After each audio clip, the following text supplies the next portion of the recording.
welcome. Hello, thank you. Now, as always, I'm expecting a lot of questions from the audience, so I would encourage them to use the chat or the Q&A tab to write them.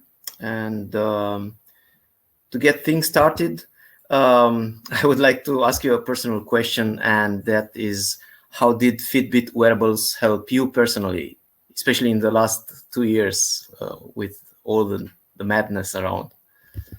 I think actually two things. So actually, in some ways, the biggest impact of Fitbit on my life has actually not been for me personally, it's been my father. So my father, kind of crazy scientist, professor in the basement lab, kind of inventing up fun stuff. He used to come home and dump liquid nitrogen on the room, and everything would fill up with smoke. And so that was my father. And so my father knows that he's never going to be impacted by the social engineering we do at Fitbit to try and get people more healthy. My father's in his mid to late 70s, type 2 diabetic. He now obsessively climbs stairs because his Fitbit tells him how many flights of stairs he has to do. He's got to get 100 flights of stairs, and that's how he controls his blood sugar. He will not go to sleep until he's hit a certain step goal, 12,000 steps. I've known my father for 44 years now. I've never seen him in better physical shape in his late 70s, and he's managing his blood sugar. And a lot of that is due to Fitbit. And I think that's pretty cool. And, the first time I got a phone call 1 a.m. saying, hey, my Fitbit stopped working, and now what do I do? I knew that I had him hooked, and that's been really exciting. That's so fun, because my experience with my dad is the same. He's 84, so counting steps, it really helps goals. And it's surprising, like everyone keeps asking, like, hey, when are you going to do gamification on Fitbit? And it's amazing how like people like round numbers, and is that a game? But like we can see in the data, like before bedtime, people go from like, let's say 300 or 3,862 steps, and they'll get that 2 to a 0. And now 70, and like they'll get that 7 to a 0, and they try and like they want to use round numbers right before they get into bed. It's kind of cool. Nice. Let's talk a little bit about Fitbit, the company. You often innovate and lead, and just to be copied very fast by the competition. Isn't this getting frustrating? And or do you see it as an opportunity? So they say imitation is the sincerest form of flattery, and so we're flattered. I think nobody's standing still, and in some ways, when the competition was not as strong, I think we actually got slow, and we got bloated in terms of how we did things. We took too long. It's actually taken us a little bit of time to unlearn some of that. Hey, we don't have competition. So I think in some ways, Fitbit actually got really lucky, because the likes of Apple didn't come on until we were actually well established and we were, already the market leader. And then Apple came in. It would have been far harder if they had recognized how exciting this opportunity was back when we were a 20-person startup. Very, very interesting. From sensors to personal assistants, should Fitbit become the hub for everything related to personal health or even personal development, or should it go more on the hardware, towards the sensing things on the body? So it's more like a software company, or where will be the balance? I think so. I think it depends. Like, I think it's changed over time. Actually, Fitbit started off very much a hardware and software play. I will say that the hardware took off far faster than we expected. And in some ways, we got addicted to that golden goose, and we actually kind of let some of the software atrophy, which I think actually hurt us a bit. And we're playing a little catch up. But I think we've moved from collecting data to starting to make it actionable. And actually, if you see a lot of the data startups and things like that, there's always this promise of big data, but it's very easy to get overwhelmed by data, whether it be your personal data coming from something like a Fitbit, or metrics that are coming off your OS or your security, et cetera. And so I think that making that data actionable is really the exciting part. So we get emails to customer support saying, hey, you saved my life. I was driving along, I saw elevated heart rate, and I started feeling headachy. I decided to go to the emergency room. Doctor said half hour later you would have been dead. And on one hand, that's really great. We saved someone's life. The flip side, I view it as a technologist, I view it as a failure. Why didn't I tell you your life was at risk and you would discover it yourself? Because if you discover it yourself, someone else might have missed it. And so that, I think, is the exciting part moving forward. So basically, we can expect to have more and more attention to becoming a personal assistant, the coach, something that helps you along the way to be healthy, to be, but also, does this mean that Fitbit will go into content or just try to assist people when they need? It's too late. We've already gone into content. And so we actually because it's an obsession with many companies. This is why. but I think it's really valuable. And I think the trick is how do you get together content more personalized and more relevant to you? So, for example, we found from we see people use our content, and we see people who meditate before sleep, and we see their history before. We see them start meditating. We see them sleeping, and what we found is that for people who are doing that, it often gives them about 10 more minutes of deep sleep a night, which doesn't sound like very much until you think about something like an Ambien, which is a pharmacological pill you take to get to sleep better. That gives you about 12 to 15 more minutes of sleep. Wow. So just meditating before sleep is almost as much effect on the body, but you don't get drowsy. You don't have all the other negative side effects of taking a pharmacological solution. And so then, well, okay, great. We now can use that. And then how do we say, okay, you want to work on your sleep? How do we either tell you should be working on your sleep because we see other things going on, or if you want to work on your sleep, how do we then kind of guide you, get you to do this? Because I know all that stuff, but I still don't meditate before going to sleep. So just because you know something's good for yourself, I know carrots are good for you, but I eat the brownie instead. And so I think there's a large kind of social engineering play as well. Very interesting. One question from the audience. Will there be any new types of products from you after the Google acquisition? So I'd love to use this this venue to pre-announce all of our new products, but my PR team would frown a lot on that. I'm sure. So I think that we're really excited about joining Google for several reasons. I think they've got a lot of interesting platforms for gathering data, and they've got a lot of expertise on how do you make data actionable. In some ways, search being paramount, but and they also have a really good track record of respecting users' privacy, and they take it extremely seriously. And especially given the type of data we're dealing with, that's something it's very important. Fitbit has always had that view of we don't sell your data, we don't, et cetera, mirrors up with Google. And so I think really thinking about how do we make that data more actionable, and what is the data we need to drive health outcomes. And so I think we're taking, rather than trying to say we want to build a specific piece of hardware, it's more what piece of data are we missing? Ideally, how do we cram that data collection into your current Fitbit? But if we can't do that, what are other things we should do to get the data, whether we partner with another company? We do a lot of partnerships. We've got inbound and outbound APIs. And so all that drives, I think what's going to drive the roadmap. And I apologize. There's a very long-winded non-answer. I know, but it's very interesting anyway. Another question from the audience is, does being the co-founder and CTO of Fitbit improve your lifestyle? Do you frequently use all the benefits of your products, services to improve your health? If yes, which one do you use the most? So yes and no. I've been working extremely hard to get Fitbit to where it is, which means I've been sleeping less than I should. I've been eating worse than I should. But I will say there are other things where, the behavior change stuff really does impact my life. So for example, the sleep stuff, there's something called social jet lag, which is the idea of you shift your schedule. On the weekdays, you work on one schedule. On the weekends, you work on another schedule. And, I'd read about this in papers, and it's kind of equivalent to flying from, Bucharest to Iceland. and back each day. And like that would just be, that's really bad for your health. And so I could see the impact of I'd sleep a bit, then I'd kind of work a lot, and then I'd sleep. I started seeing how bad that was for me. And I saw that in my resting heart rate. I saw that in my heart rate variability. And so that actually, I did change my behavior. I also have been seeing like how few steps I got, especially during the pandemic.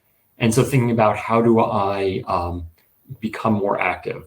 A lot of them, there are other things which, especially on the nutrition front, where I've got a sweet tooth and I've not been as good at it. Yeah, I'm expecting a new Fitbit product that you will zap you when you you eat too much sugar. Just so joking. Someone actually already built that. It's called the Pavlov, and basically, if you did not exercise, it gave you an electrical charge, a shock. No, please don't. It turns out it didn't do very well, but it was a novel idea. Another question from the audience. What were the most enjoyable or fulfilling moments in the Fitbit startup journey from a 2-person team to the IPO and Google exit? I'm going to pick 3. So one was, when we first started getting emails from from fewer, initially when we launched TechCrunch, everyone who was buying our product looked like me, nerdy, glasses, etc. And seeing that move rapidly to kind of our core demographic, middle America, that was really exciting. And just realizing that, hey, there's a mass market product there. Another kind of early one was the whole, I remember this site was falling. We're accidentally DDoSing our own site. That was not a pleasant memory. And so we were busy trying to figure out how do we survive the weekend. So we're about 100 people at that time.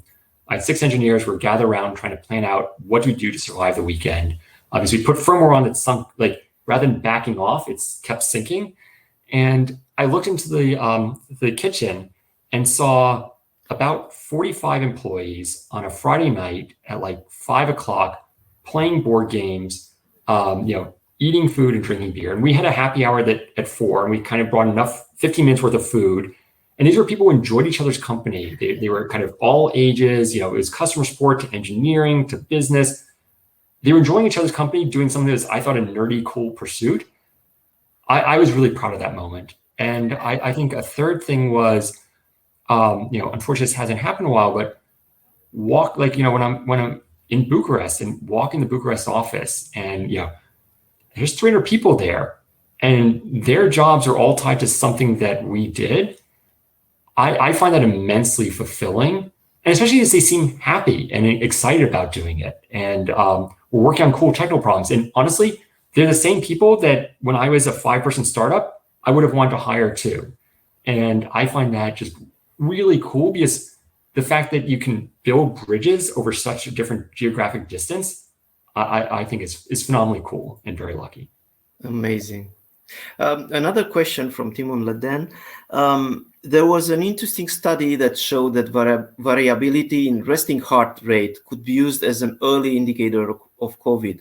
Where do you see the opportunity for Fitbit to support custom solutions?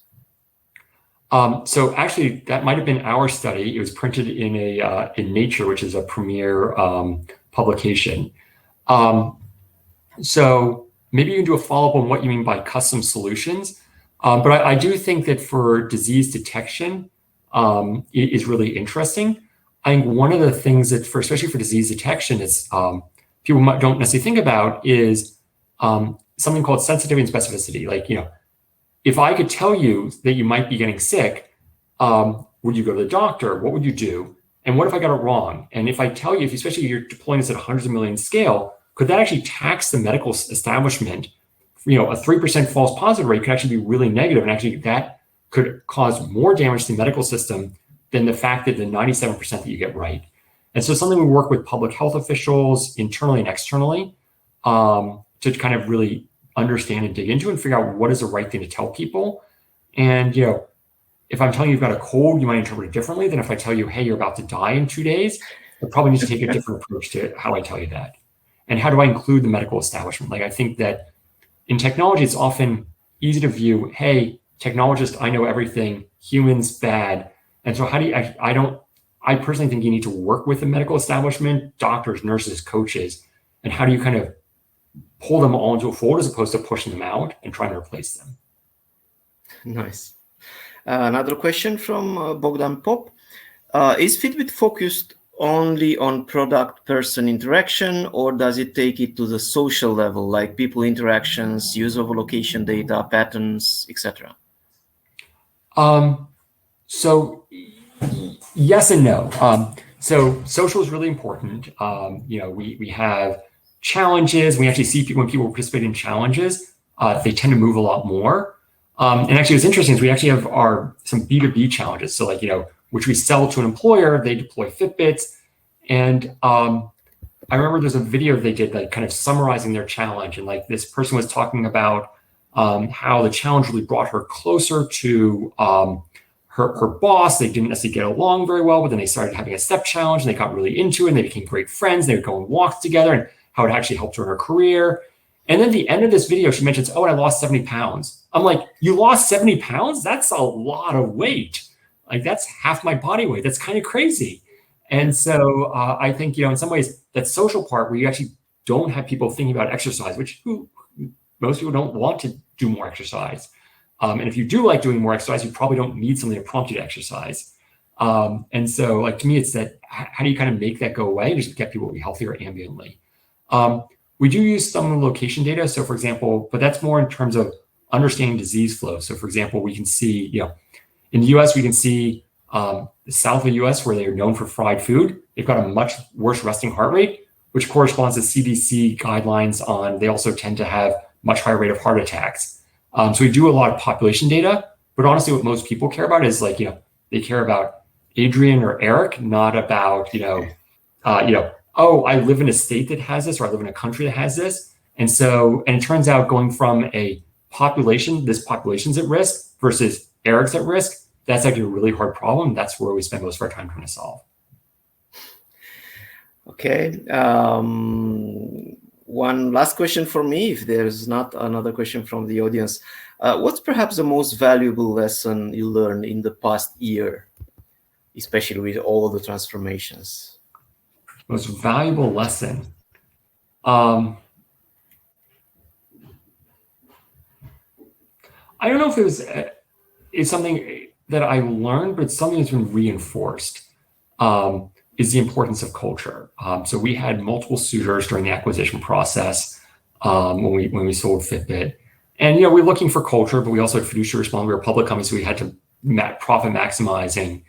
And in some ways, looking back and seeing how lucky we were that Google was the one who acquired us, just from a cultural perspective, Fitbit has a culture of, being nice, being respectful, hopefully being smart and, creative and thought leaders.